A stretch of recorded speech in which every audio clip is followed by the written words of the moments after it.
NTU को मेहनत करना पसंद नहीं है, हमें अच्छे से पता है। जो पहला क्वेश्चन आया था एग्जाम्पल से वो ये था चैप्टर थर्मोडायनेमिक्स से, कितना बड़ा पोर्शन, ये ग्रीन वाला और ये बड़ा पोर्शन जो था आपके डायरेक्ट क्वेश्चन उठ के आए हुए थे। Hello guys, welcome to my YouTube channel. This is my first video on YouTube and आप लोग सोच रहे हो कि मैं कौन हूँ। I am Avinash and NEET 2022 was my third drop. This year I am expecting around 660 to 670 marks out of 720। अब मेरे को कितने ड्रॉप्स पे लग गए, क्या क्या दिक्कतें आई, क्या मैंने गलतियाँ की, ये सब हम लोग किसी और वीडियो में बात करेंगे। क्योंकि ये मेरी फर्स्ट वीडियो थी तो मैं चाहता था कि इस वीडियो में मैं कुछ ऐसा बताऊं जिससे आपकी लाइफ में वैल्यूज ऐड हो, इसलिए मैंने इसे एक इंट्रो वीडियो नहीं बनाया। तो हम लोग इस वीडियो में क्या बात करने वाले हैं? हम लोग इस वीडियो में ये बात करेंगे कि सब कहते हैं कि एनसीईआरटी पढ़ो, स्पेशली एनसीईआरटी फिजिक्स की करो, कोई कहता है थ्योरी करो बस। तो हम ये देखने वाले हैं कि क्या एनटीए क्वेश्चन पूछ रहा है, इससे पूछ रहा है तो कैसे पूछ रहा है। अब मतलब इस वीडियो को देखने के बाद आपको समझ आ जाएगा कि अच्छा ये से ऐसे क्वेश्चन बन सकता है, एनटीए ऐसे क्वेश्चन दे देगी, ठीक है। और ऐसा नहीं कह रहा हूँ मैं कि आपके हर साल ऐसे इतने सारे क्वेश्चन जैसे इस बार आए हैं उतने डायरेक्ट उठ के आ जाएंगे, बट इतना पक्का है कि जब से एनटीए पेपर ले रही है क्वेश्चंस आपके आ रहे हैं एनसीईआरटी के कंसेप्ट पे, ठीक है। तो आप आगे देखिए वीडियो को, काफ़ी रिसर्च लगा इसमें, काफ़ी टाइम लगा इसको बनाने में इस वीडियो को। Hope you will like it, और अगर पसंद आए तो like, subscribe, share with your friends, क्योंकि शेयरिंग इज केयरिंग। आप जितना आपका कंपटीशन है, लेकिन कंपटीशन ये है कि आप कितना अपने आप पे वो काम कर सकते हैं। कंपटीशन ये नहीं है कि आप दूसरों को कितना पीछे कर सकते हैं। डायरेक्ट क्वेश्चंस फ्रॉम एनसीईआरटी, इसमें मैंने वो सारे क्वेश्चंस लिए हैं जो कि एनसीईआरटी के एक्सरसाइज से आए हों, या फिर एनसीईआरटी के एग्जाम्पल से आए हों, या फिर एनसीईआरटी के किसी थ्योरी पॉइंट से आए हों, जो कि हम लोग जिसका यूज करके हम लोग डायरेक्ट क्वेश्चन को सॉल्व कर सकते हैं। पहला क्वेश्चन जो आया था वो चैप्टर सेमीकंडक्टर से था। ये क्वेश्चन नंबर 14.6 एक्सरसाइज से उठा लिया गया था, और देख सकते हो आपके एग्जैक्टली सेम क्वेश्चन है। सेकंड क्वेश्चन था वो आया था आपके चैप्टर रोटेशन मोशन से। यहाँ पे भी एंगुलर एक्सेलरेशन पूछा हुआ था, और एक्सरसाइज के क्वेश्चन में भी आपके एंगुलर एक्सेलरेशन पूछा हुआ था। तो यहाँ पे बिना वैल्यू चेंज किए एनटीए ने इस क्वेश्चन को दिया था। सेकंड नंबर क्वेश्चन जो था वो आया था आपके इलेक्ट्रिक पोटेंशियल चैप्टर से। यहाँ पे एग्जाम्पल 2.10 से इस क्वेश्चन को उठा लिया गया था, और बिना वैल्यू चेंज किए यहाँ पे एनटीए ने इस क्वेश्चन को छाप दिया है। एनटीए को मेहनत करना पसंद नहीं है, हमें अच्छे से पता है। थर्ड क्वेश्चन जो है वो आया था आपके चैप्टर ईएमआई से। यहाँ पे एग्जाम्पल 6.2 से इस क्वेश्चन को उठा लिया गया था। फर्क बस इतना है कि यहाँ पे एंगल जो है एनसीईआरटी वाले में वो है 45 डिग्री का, और यहाँ पे आपके नीट वाले क्वेश्चन में एंगल 0 डिग्री का बनेगा बस। अगला क्वेश्चन जो आया था वो आपके motion in straight line chapter से था। एग्जाम्पल 3.6 से इस क्वेश्चन को उठा लिया गया था। ये लाइन एग्जैक्टली एग्जाम्पल में दिया गया है गैलीलियोस लॉ के टर्म्स में, ठीक है। उसके बाद अगला क्वेश्चन जो था वो आया था आपके वर्क बाय एनर्जी चैप्टर से। यहाँ पे मिनिमम पावर पूछा गया था इस क्वेश्चन में, और एनसीईआरटी वाले क्वेश्चन में भी आप देख सकते हो कि मिनिमम पावर पूछा है। तो ये क्वेश्चन बस वैल्यू चेंज करके एनटीए ने दे दिया था। अगला क्वेश्चन आपके moving charges and magnetism chapter से था। यहाँ पे एग्जाम्पल 4.9 से इस क्वेश्चन को उठा लिया गया था। फर्क बस इतना है कि एनसीईआरटी वाले क्वेश्चन में आपका number of turns per length आपको खुद कैलकुलेट करना था, और यहाँ पे इन्होंने कैलकुलेट करके दे दिया था। बाकी वैल्यू रखो, आंसर निकालो। फिर अगले क्वेश्चन पे जाते हैं, तो वो क्वेश्चन आपका न्यूक्लियस वाले चैप्टर से था। यहाँ पे एक्सरसाइज 3.11 से इस क्वेश्चन को लिया गया था। एग्जैक्ट क्वेश्चन है, बस मास नंबर का फर्क है। यहाँ पे मास नंबर 197 एंड 107 है, यहाँ पे मास नंबर 125 एंड 64 है। फिर अगले क्वेश्चन पे चलते हैं, वो क्वेश्चन आपका फिर से न्यूक्लियस चैप्टर से था, बस इस बार ये क्वेश्चन थ्योरी से आया था। बीटा डीके वाले थ्योरी में ये एग्जैक्ट इक्वेशन दी गई है। यहाँ पे इन्होंने नियॉन को गायब किया, एक्स लगाया और इस क्वेश्चन को बना दिया। फिर अगले क्वेश्चन पे चलते हैं, वो क्वेश्चन ऑल्टरनेटिंग करंट से आया था। एग्जाम्पल 7.8 और उसका एक फॉलोअप क्वेश्चन एग्जाम्पल 7.9, यहाँ से इस क्वेश्चन को उठा लिया गया था। ये क्वेश्चन रेजोनेंस फ्रीक्वेंसी यहाँ पे निकाल के इन्होंने दिखाया है, वही आपको इस वाले क्वेश्चन में करना था, ठीक है। अगले क्वेश्चन पे आते हैं, वो क्वेश्चन था आपके ईएमआई चैप्टर से। यहाँ पे इन्होंने मैक्सिमम इंड्यूस करंट पूछा था, और एनसीईआरटी में भी करंट इंड्यूस ही पूछा है। क्वेश्चन आपका एग्जैक्ट है में, बस यहाँ पे फर्क है कि एनसीईआरटी वाले में फिर से आपको थोड़ा मेहनत करना है, आपको ओमेगा सॉल्व करके निकालना है। यहाँ पे ओमेगा इन्होंने दे दिया है 2 रेडियन पर सेकेंड बस। फिर अगले क्वेश्चन पे चलते हैं, वो क्वेश्चन भी एनसीईआरटी का ही एक क्वेश्चन है, जो कि एक्सरसाइज क्वेश्चन नंबर 7.2 से आया है। इस क्वेश्चन में क्या था, आपका मासेस दी गई थी हाइड्रोजन का 1 एंड क्लोरीन का 35.5, और यहाँ पे 10 kg 20 kg दिया हुआ है। यहाँ पे डिस्टेंस 10 मीटर का दिया था, यहाँ पे डिस्टेंस 1.27 का एंगस्ट्रॉम था, और आपको क्या करना था, सेंटर ऑफ मास निकालना था। दोनों ही क्वेश्चन तो एक्जैक्ट क्वेश्चन ही, आपको करने का तरीका सेम एनसीईआरटी वाले से मिल जाता। फिर अगले क्वेश्चन पे चलते हैं, ये क्वेश्चन भी एग्जैक्ट एनसीईआरटी के थ्योरी से पूछा है। Unit and dimension chapter, page number 17। यहाँ पे इन्होंने दे रखा है कि unit of clean angle is radian and solid angle is radian. लेकिन दोनों क्या होती है, डायमेंशनलेस होती है। वही यहाँ पे पूछा हुआ था इस क्वेश्चन में। फिर अगले क्वेश्चन पे चलते हैं। ये क्वेश्चन आपके moving charges and magnetism chapter से आया था, पेज नंबर 168। यहाँ पे सेम क्वेश्चन इन्होंने पूछा हुआ है एनटीआर ने। अगले क्वेश्चन में चलते हैं। ये क्वेश्चन आपके वर्क बाय एनर्जी चैप्टर से था, पेज नंबर 128।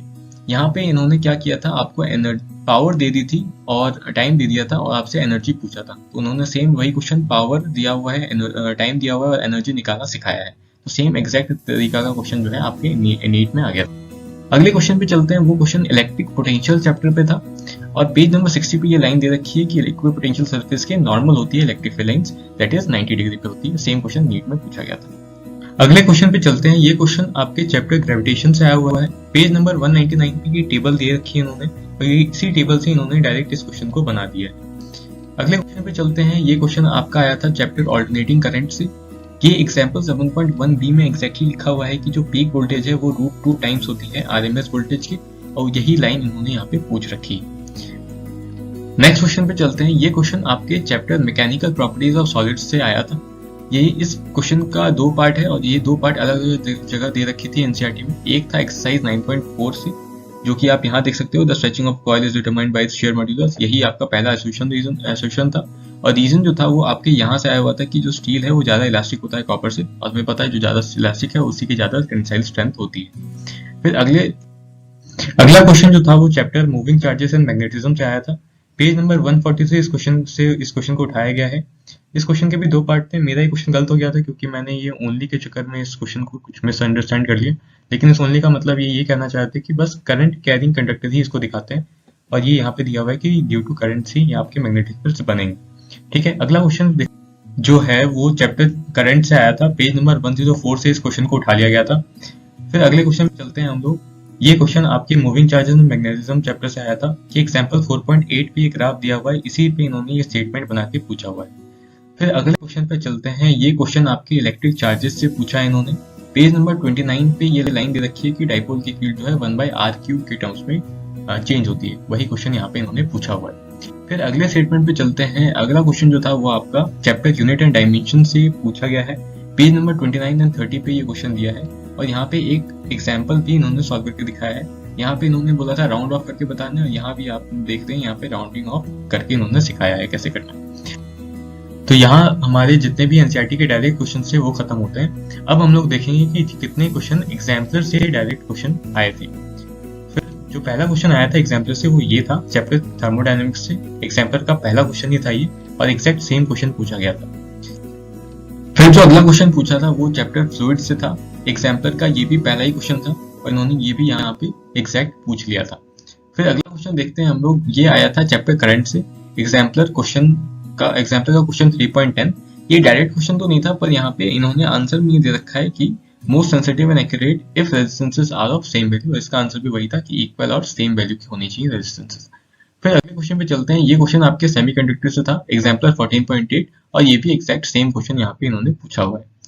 फिर तो यहाँ पे आपके डायरेक्ट एग्जाम्पलर के क्वेश्चन खत्म होते हैं। अब हम लोग देखेंगे कि एनसीईआरटी से क्वेश्चन आए थे लेकिन इनडायरेक्टली आए थे, वो कितने क्वेश्चन थे। तो पहला क्वेश्चन जो आया था वो ये था। ये क्वेश्चन जो है आपके पीवाईक्यू में भी आया हुआ है, लेकिन वहां पे उन्होंने एक पार्ट पूछा है इस क्वेश्चन का। हमें पता है V = C by refractive index होता है, तो यहाँ पे रिफ्रैक्टिव इंडेक्स निकालने उन्होंने सिखाया है। E/E0 जो है वो ER है, μ/μ0 आपका μr है, तो n जो हो जाएगा वो μr/ER हो जाएगा, और बस आपको ये करना था V = C/n की वैल्यू यहाँ पे रख देनी थी, आंसर आ जाता आपका फर्स्ट आ जाता। लेकिन इस क्वेश्चन को आप एनसीईआरटी से भी कर सकते थे। यहाँ पे समरी में यहाँ इन्होंने लिखा हुआ है डायरेक्ट, जब आप इसको डिवाइड करते हैं आपस में तो आपका आंसर यही आ जाता सॉल्व होकर। फिर अगले क्वेश्चन में आते हैं। ये क्वेश्चन भी आपके एनसीईआरटी से था, इलेक्ट्रिक पोटेंशियल चैप्टर से, लेकिन ये जो है इन्होंने यहाँ पे दे रखा है कि जो पोटेंशियल की वैल्यू है वो इनवर्सली प्रोपोर्शनल है रेडियस की, तो यहाँ पे जो हो जाएगा वो आपका आंसर उस हिसाब से निकल जाएगा। फिर अगले क्वेश्चन पे चलते हैं। ये question motion in straight line से था। यहाँ पे आप पेज नंबर 43 और 61 पे यहाँ पे इसका कंप्लीट कंसेप्ट दिया हुआ है। वेलोसिटी जो है वो स्लोप होती है किसी डिस्टेंस टाइम ग्राफ की, और स्लोप जो है tan थीटा से निकलता है, ये एनसीईआरटी में दिया हुआ है, तो आपको बस वही tan थीटा निकाल के रेशियो निकाल देना था। ठीक, ये क्वेश्चन आपने पक्का किसी भी टेस्ट सीरीज वगैरह में देखा ही होगा। बस है क्या, वो अच्छा क्वेश्चन बना सकते थे इसको अगर ये टाइम को यहाँ लिख देते, डिस्प्लेसमेंट को एक्स एक्सिस पे लिख देते तब। फिर अगले क्वेश्चन में चलते हैं। ये क्वेश्चन जो था वो आपके फ्लूइड चैप्टर से आया था। पेज नंबर 268 पे फॉर्मूला दिया हुआ है कि P internal - P external is equal to 4 times of surface tension by radius। तो मतलब कि जो पी इंटरनल है वो आपके रेडियस की इन्वर्सली प्रोपोर्शन होती है, तो उस हिसाब से आपका इसका आंसर बन जाता। फिर अगले क्वेश्चन पे चलते हैं। ये क्वेश्चन आपके चैप्टर केटीजी से आया हुआ था। पेज नंबर 325 पे इसकी इक्वेशन दे रखी है, आपको बस वैल्यू पुट करना था और आंसर निकाल लेना था। फिर अगले क्वेश्चन में चलते हैं। मोशन इन प्लेन से क्वेश्चन था, तो यहाँ पे इन्होंने दे रखा है कि वेलोसिटी के दो कंपोनेंट होते हैं, वी एक्स और वी वाई, और हाईएस्ट पॉइंट पे वी वाई 0 होता है, तो मतलब कि सिर्फ वी एक्स बच गया, तो वी एक्स की वैल्यू आपकी वी नॉट कॉस थीटा आपको निकाल के आंसर दे देना था यहाँ पे। फिर अगले क्वेश्चन पे चलते हैं। ये क्वेश्चन आपके वेव्स के चैप्टर से था। पेज नंबर 374 पे इसका इक्वेशन दिया हुआ है। यहाँ से आप देख सकते हो कि वेलोसिटी डायरेक्टली प्रोपोर्शनल है रूट ऑफ टेंशन के, और यहाँ पे उन्होंने वही पूछा हुआ है, तो आप रेशियो निकाल लेते हैं आराम से। फिर अगले क्वेश्चन में चलते हैं। ये क्वेश्चन आपके रोटेशन चैप्टर से था। पेज नंबर 164 एंड 165 पे आपकी इक्वेशन इन्होंने सिखा रखा है कि कैसे रेडियस ऑफ गायरेशन को सॉल्व करते हैं मोमेंट ऑफ इनर्शिया की हेल्प से। तो यहाँ पे दोनों की मोमेंट ऑफ इनर्शिया दे रखी है, और एक का तो के भी इनफैक्ट सॉल्व करके इन्होंने बताया हुआ है, तो उस हिसाब से आप इस क्वेश्चन को सॉल्व कर लेते। फिर अगले क्वेश्चन में चलते हैं। ये करंट से क्वेश्चन था। यहाँ पे आपकी दो इक्वेशन यूज होती। आपको पहले तो रेजिस्टिविटी निकालनी पड़ती, रेजिस्टेंस एल और एरिया का यूज करके, और फिर इस रेजिस्टिविटी को रख के आप इलेक्ट्रिक फील्ड का यूज करके करंट डेंसिटी निकाल लेते हैं। फिर अगले क्वेश्चन को देखते हैं। ये ग्रेविटेशन चैप्टर से क्वेश्चन था। पेज नंबर 190 और 199 पे इसकी कंप्लीट कंसेप्ट दे रखी है। यहाँ पे इन्होंने ये नहीं बताया था कि जी को बोलते क्या है, तो जी को बोलते हैं ग्रेविटेशनल इंटेंसिटी, वो इन्होंने एकदम लास्ट में लिखा हुआ था, तो आपको सीधे निकालना था कि gravitational intensity is equal to force by mass. बाकी अगर आपको समझ नहीं आ रहा तो आप यहाँ पे यूनिट देख सकते थे कि न्यूटन पर केजी, मतलब फोर्स बाय मास ही आपको करना है। यहाँ पे मैं सॉल्व करके नहीं दिखाता हूँ, लेकिन अगर आपको सॉल्व करके देखना है कि मैंने कैसे सॉल्व किया था पेपर को, तो प्लीज कमेंट करिए नीचे, अगला वीडियो मैं उस पर बता दूंगा। फिर अगले क्वेश्चन पे चलते हैं। ये क्वेश्चन था रे ऑप्टिक्स चैप्टर पे। पेज नंबर 317, 319 एंड 320 पे ये इसका कंप्लीट कंसेप्ट दिया हुआ था कि साइन आईसी जो होता है हमें पता है n/1 मतलब रिफ्रैक्टिव इंडेक्स के इक्वल होता है, और रिफ्रैक्टिव इंडेक्स जो है वो v1/v2 के इक्वल हो सकता है। यहाँ से हम देख सकते हैं, तो हमारा सीधे आपका v1/v2 यहाँ दिया हुआ था, रेशियो निकालते और आप यहाँ पे साइन के लिए सॉल्व कर लेते हैं। फिर अगले क्वेश्चन पे चलते हैं। ये क्वेश्चन आता है आपके ड्यूअल नेचर चैप्टर से। ऑल्दो ये क्वेश्चन गलत है, लेकिन फिर भी इसका जो कंसेप्ट जो आएगा वो एनसीईआरटी के इस पार्ट से आएगा, पेज नंबर 395 से। यहाँ पे इन्होंने इक्वेशन दे रखी है शॉपिंग पोटेंशियल और थ्रेशोल्ड फ्रीक्वेंसी को रिलेट करते हुए, तो यहाँ से आंसर सॉल्व हो जाता। फिर अगले क्वेश्चन पे चलते हैं। ये क्वेश्चन आपके चैप्टर करंट से आया था। पेज नंबर 106 पे कंसेप्ट दिया हुआ है कि हीट जो होती है वो होती है आपकी पावर इनटू टाइम, और हमें पता है क्योंकि ये पैरेलल में दिया हुआ है, तो पैरेलल में आपका वोल्टेज सेम रहता है, तो इसलिए हम इक्वेशन यूज करेंगे वो v²/RT यूज करेंगे, ना कि I²RT यूज करेंगे। तो इस हिसाब से क्वेश्चन को सॉल्व कर लेते हैं। ये क्वेश्चन आपके वेव ऑप्टिक्स चैप्टर से आया था, जिसमें पेज नंबर 380 और 381 पे ब्रूस्टर एंगल का कंसेप्ट इन्होंने समझाया है। यहाँ पे आप देख सकते हैं क्योंकि रिफ्रैक्टिव इंडेक्स जो है वो 1060 मतलब कि 10 IB के इक्वल है, मतलब ये ब्रूस्टर एंगल है, और ब्रूस्टर एंगल पे रिफ्लेक्टेड और रिफ्लेक्टेड रे के बीच एंगल 90 हो जाता है, तो इस हिसाब से इस क्वेश्चन को आप यहाँ से सॉल्व कर सकते थे। फिर अगले क्वेश्चन में चलते हैं। ये चैप्टर सेमीकंडक्टर का क्वेश्चन है। अब कंप्लीटली डायरेक्टली ये क्वेश्चन तो कहीं नहीं लिखा हुआ है, लेकिन पेज नंबर 479 और 480 पे इन्होंने ये बताया हुआ है कि फॉरवर्ड बायस और रिवर्स बायस के केस में जो पोटेंशियल डिफरेंस होता है वो अलग अलग होता है। तो उस हिसाब से आपको इस क्वेश्चन में बस ये पता करना था कि कहाँ पे फॉरवर्ड बायस है, कहाँ पे रिवर्स बायस है, उस हिसाब से क्वेश्चन सॉल्व हो जाता आपका। तो ये खत्म होते हैं आपके एनसीईआरटी के इनडायरेक्ट क्वेश्चंस। अब हम लोग देखेंगे कि कितने क्वेश्चंस जेईई मेंस के पीवाईक्यू से आए थे।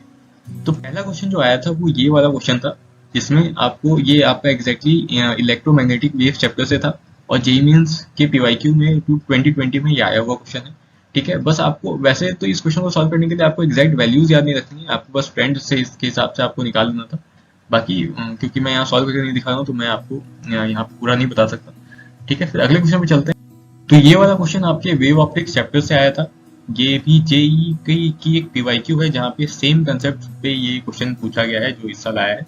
कंसेप्ट यही था कि क्योंकि आपकी फ्रिंज विड्थ जो होती है वो लैम्डा के डायरेक्ट प्रोपोर्शनल होती है, तो अगर आपके लैम्डा कम होगा तो फ्रिंज विड्थ कम हो जाएगी, तो एक ही पर्टिकुलर सेगमेंट पे जितने फ्रिंज आ रहे थे वो अब ज्यादा आएंगे। उस हिसाब से यहाँ पे 8 फ्रिंजेस पहले थे, वेवलेंथ कम हो गया तो आपकी फ्रिंज विड्थ कम हो जाएगी, तो इस हिसाब से आपके जो फ्रिंजेस है ऊपर जाएंगे, तो 6 और 8 आंसर होता नहीं, 9 और 12 होता।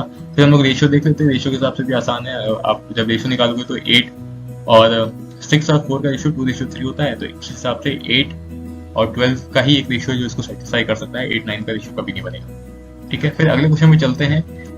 तो यहाँ पे जेईई से आए हुए पीवाईक्यू खत्म होते हैं। अब हम लोग देखेंगे कि नीट के कितने पीवाईक्यू जो थे जो इस बार रिपीट बने। फिर पहला क्वेश्चन जो था वो रोटेशन मोशन से आया हुआ क्वेश्चन था, नीट पीवाईक्यू 2001 में, और ये क्वेश्चन एक्जैक्टली रिपीट हुआ है। बस पहले जो क्वेश्चन था वो न्यूमेरिकल नंबर्स पे था, इस बार जो क्वेश्चन था वो वेरिएबल्स में दिया गया था, बाकी कंसेप्ट और करने का तरीका एक्जैक्टली सेम था। फिर अगले क्वेश्चन पे चलते हैं। वो क्वेश्चन आपके सीबीएसई 2015 में आ चुका क्वेश्चन है। ये क्वेश्चन एग्जैक्टली इस बार पूछ लिया था, सेम रिपीटेड क्वेश्चन है। फिर अगले क्वेश्चन में चलते हैं। ये क्वेश्चन आया था आपके रे ऑप्टिक्स का एक क्वेश्चन है जो कि 2020 के पीवाईक्यू में आया था फेज 2 में। इस क्वेश्चन में पिछली बार जो पूछा था वो पूछा था कि इन्होंने कि रिफ्रैक्टिव इंडेक्स निकाल के बताना था। इस बार इन्होंने पावर ऑफ लेंस पूछा था, रिफ्रैक्टिव इंडेक्स दे दिया था। फॉर्मूला आपका सेम लगता है, एग्जैक्टली सब कुछ सेम होता है, बस आपको म्यू की जगह इस बार पावर निकालना था। फिर अगला क्वेश्चन एटम नीट पीवाईक्यू 1997 से आया था। इस क्वेश्चन में उन्होंने पहले बता रखा है कि एक्साइटेड स्टेट का कैसे यूज करते हैं। इस बार हमें एक्साइटेड स्टेट दो दे रखी थी, पल्स और सेकंड, उस हिसाब से हम लोग फिर रेशियो निकाल देते। करने का तरीका यही था, फॉर्मूला यही लगता आपका, बाकी सब कुछ सेम है, बस आपको रेशियो निकालना था। फिर अगले क्वेश्चन पे चलते हैं। ये क्वेश्चन आपके एसएचएम चैप्टर से था जो कि नीट और जेई दोनों में पीवाईक्यू में आ चुके हैं। नीट में 1998 में और जेई में 2013 में ये क्वेश्चन आया हुआ था। सेम क्वेश्चन इस बार इन्होंने पूछ लिया। तो फाइनली हम लोग कंक्लूजन पे पहुंच गए कि कितने क्वेश्चंस कौन से टाइप के आए थे इस बार नीट पेपर में। तो डायरेक्ट एनसीईआरटी के क्वेश्चंस 24 थे, इनडायरेक्ट लेकिन एनसीईआरटी के ही थे वो 15 थे। एनसीईआरटी एग्जाम्पलर से 4 क्वेश्चन थे, जेईई मेंस पीवाईक्यू से 2 और नीट के पीवाईक्यू से 5। तो आप देख सकते हैं कि कितना बड़ा पोर्शन, ये ग्रीन वाला और ये बड़ा पोर्शन जो था आपके डायरेक्ट क्वेश्चन उठ के आए हुए थे। बाकी इतना ही क्वेश्चन था जिसमें आपको थोड़ा दिमाग लगाना था, थोड़ा सा लगाना था, उसमें भी काफी ऑप्शंस में थे, सेक्शन बी में थे। तो आप देख सकते हैं कि कितना ही इस बार इसी के कारण पेपर थोड़ा आसान हो गया था इस बार का। लेकिन कंडीशन वही थी कि आप बायो से टाइम बचा के आ पाते फिजिक्स में,